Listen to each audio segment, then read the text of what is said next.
তোহা মোহাম্মদ আদনান হুজুর একবার বলছিল একটা ওয়াজের ভিডিওতে শুনেছিলাম যে ঢাকা শহরে যদি কখনো ভূমিকম্প হয় সেটা শুধুমাত্র একমাত্র হবে জেনা ব্যভিচারের কারণে।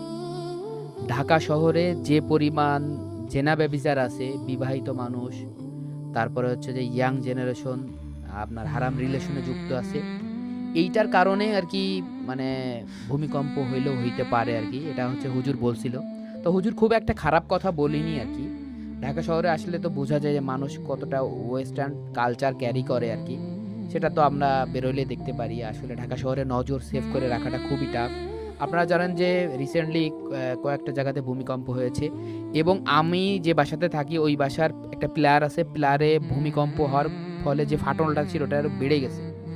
সো আমার নিজের কাছেই ঢাকা শহরে থাকতে খুবই ভয় লাগতেছে যে ঢাকা শহরের যে অবস্থা, রিসেন্টলি কয়েক জায়গাতে অলরেডি ভূমিকম্প হয়েছে, আজকেও হয়েছে।